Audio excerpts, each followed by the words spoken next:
درود شما. نشر خبر این ساعت را مستقیما روی موج رادیوی موجر با تحولات آخرین امروزه تاجیکستان و جهان میشنوید. امروز 24 دکبر 2020 سال است.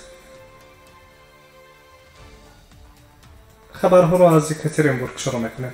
امروز 24 دکبر کنسول گنرالی تاجیکستان در یکاترینبورگ ظفر سعیدزاده رهبر بخش منطقوی فدراسیون مهاجران روسیه در ولایت سوردلوسک خوشبخت ایدرف را به حضور پذیرفت. در جریان ملاقات در روحیه سازنده جنبه‌های گوناگون مسئله در سطح بلندتر مقرر نمودن روند مهاجرت متشکلانه مهنتی از تاجیکستان به ولایت سوردلوسک و دیگر ساختارهای فدراسیون روسیه و دیگر منطقه‌های فدراسیون روسیه که به هیئت منطقه کنسولی گنرالی داخل می‌شوند محاکمه کرده شدند. خبر دادند از دفتر مطبوعات کنسولگری گنرالی تاجیکستان در یکاترینبورگ روسیه. قید کرده شد که در سمت تشکیل مهاجرت مهنتی از تاجیکستان به روسیه هرچه زودتر ریشه‌کن کردن چنین پدیده منفی به مانند میانه‌روی تصادفی غیرقانونی شخصان منفعت‌جو ضروری اولین درجه شمرده شد. از جانب رهبر بخش منطقوی فدراسیون مهاجران روسیه به کنسول گنرالی تاجیکستان در یکاترینبورگ قطار پیشنهادهای کنسپتوالی و مشخص به دیپلمات تاجیک برای آموزش پیشکی و ارتباط می‌بعد با مقامات اجرایی حکومت دولتی تاجیکستان و روسیه پیشنهاد کرده شدند.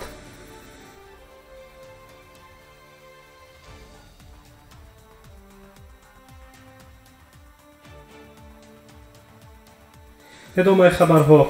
از اول سال مهاجران مهنتی بودجه‌های منطقوی روسیه را 43.5 میلیارد روبل پر کردند. چنین معلومات در مقاله علمان انستیتوت تحلیل اجتماعی و پیشگویی‌ها نیکیتا میکرچیتیان و یولیا فلارینسکایا آورده شده است. قید کرده شده است که نسبت به سال گذشته واردات بودجه منطقوی از حساب کارگران خارجی 22% کم شده است. در سال 2019 56.1 میلیارد روبل همچون پرداخت پتنت از حساب مهاجران مهنتی رویانیده شده است. حصه از همه زیاد را در پرداخت پول پتنت شهروندان تاجیکستان و ازبکستان پیشنهاد کردند.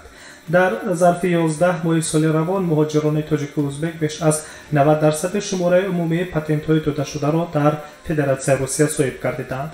در تحقیقات اینچنین قید کرده می شود که در سال 2020 دادن حجت‌های نوی اجازت دهنده کار در روسیه یک بار کاهش یافته است. این با آن دلیل شرح داده می شود که به روسیه شماره کمتر کارگران خارجی در سال 2020 وارد گشتند.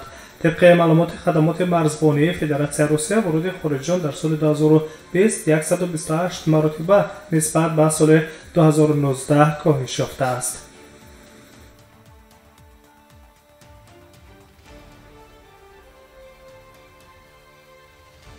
بخش اطلاعاتی خبرهاست در روی موج رادیوی مهاجر قرار دارد. در مسکو میمونیم و ادامه میدهیم. معمول ترین سمت‌های پروازهای هوایی خارجی در روسیه در سال 2020 جمهوری‌های ازبکستان، ارمنستان و قرقیزستان گردیدند. می‌نویسد تاس. طلبات به پروازها حتی به سمت‌های معمول ترین امسال به طور نظررس کاهش یافته است. از بین 10 گونه اول طلبات به پروازها به جمهوری ترکیه کمتر از همه کاهش یافته است گفته می‌شود در تحقیقات. کشورهای ترکیه، مولداوا، آذربایجان، قزاقستان، بلاروس، تاجیکستان و آلمان نیز قسمی از دولت‌هایی میباشند که اجرای پروازها در سال 2020 به این کشورها یا کم گردیده است و یا درخواست برای خریدن چیپتا به این کشورها کم وارد گردیده است. یادآوری می‌کنیم که روسیه هنوز پروازها را با تاجیکستان از سر نگرفته است. پروازهای معمولی برای پیشگیری از پهنشوی سرایت کرونا ویروس نوع کووید 19 از 27 مارس سال جاری موقتا بازداشته شده. هر روز از در هر دو جانب پروازهای صادراتی خود چارتری اجرا گردیده ایستادند. مثلا در ماه دکبر سال 2020 از روسیه و تاجیکستان 146 پرواز صادراتی به نقشه گرفته شده است که اجرای این پروازها را شرکت وطنی سامون ایر بر عهده دارد. در ماه دکبر سال 2020 از فرودگاه‌های بین‌المللی مسکو، سنت پتربورگ، یکاترینبورگ، نووسیبیرسک، کراسنویارسک، کراسنودار، قازان، سورگوت و ایرکوتسک روسیه پروازها به میدان هوایی دوشنبه انجام داده می‌شوند.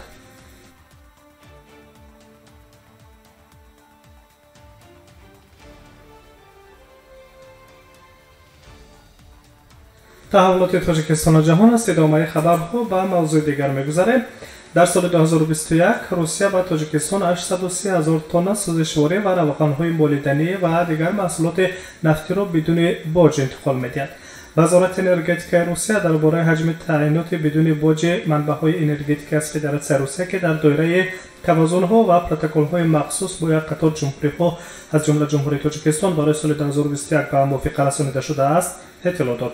همینطور سال آینده روسیه نقشه دارد که به تاجیکستان بدون باج صادرات 260,000 تن بنزین اتومبیلی، 310,000 تن سوزشواری دیزل، 40,000 تن سوزشواری برای محرک‌های راکتیوی، 30,000 تن روغن گرم‌دهی و مقدار معین دیگر لوازمات ضروری ساحه تأمینات نفت انتقال دهد. تاجیکستان با فدراسیون روسیه درباره همکاری در ساحه تأمینات محصولات نفتی سازشنامه دارد. با این سند با ابتکار هر دو جانب بار آخر 2 اپریل سال 2019 تغییر الوها وارد کرده شد. طبق طلبات این سازشنامه محصولات نفتی که از فدراسیون روسیه و تاجیکستان در حجم استعمال داخلی انتقال داده می‌شوند جانب روسیه باج صادراتی گمرکی از آنها نمی‌ستاند. جمهوری تاجیکستان برای قانع نمودن طلبات شهروندان و محصولات نفتی از جمله نوع‌های سوزشواری با قزاقستان و روسیه شرطنامه‌های خاص دارد که طبق آن هر سال مقدار معین سوزشواری و روغن‌های مولدنی از این کشورهای شریک به جمهوری انتقال داده می‌شوند.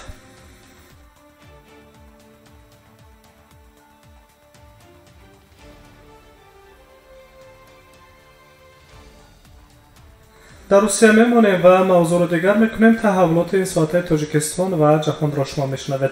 نظر به وضع گرفتاری به کرونا ویروس در روسیه میکنیم. تعداد مبتلایان کرونا ویروس در روسیه در یک روز آخر 29935 نفر را در بر گرفت که این بلندترین نشان‌داد از آغاز پاندمی می باشد. شماره عمومی سرایت یافتگان به 2,963,688 یا کمی بیش از 2% اهالی روسیه رسیده است. خبر دادند از ستاد فدرالی فوری ضد کرونا ویروس در روسیه به خبرنگاران. سرعت کمترین افزایش سرایت در یک روز اخیر در حوزه مختار یمالو-ننتس، جمهوری تو و حوزه مختار خانتی-منسی، ولایت‌های ماگدان، نووسیبیرسک، کیمیرو و جمهوری‌های قراچه، چرکس و جمهوری مریئل روسیه به قید گرفته شده است. شماره حالت‌های سرایت کرونا ویروس در یک روز آشکار شده. در سنت پتربورگ 3756 عدد، در ولایت مسکو 1538، در ولایت نیژنی نوگورод 502، در ولایت پسکوف 442 و در ولایت سورلوفسک 418 نفر را تشکیل داده است. در مجموع 2,370,857 نفر علاقه در روسیه از این سرایت صحت گردیدند. حصه شخصان برقرار شده تقریبا 80% شماره عمومی سرایت یافتگان را تشکیل می‌دهد. تعداد فوت‌ها از حساب سرایت کرونا ویروس در روسیه در مجموع 53096 نفر را در بر می‌گیرد. خبر می‌دهد ستاد فوری فدرالی ضد کرونا ویروس روسیه از جمله در شهر سنت پتربورگ در یک روز اخیر 72 فوت، هر یکی از منطقه مسکو و قلمرو کراسنویارسک 29 نفری، در ولایت رستوف 24 و در قلمرو پرم 18 نفر فوت کردند.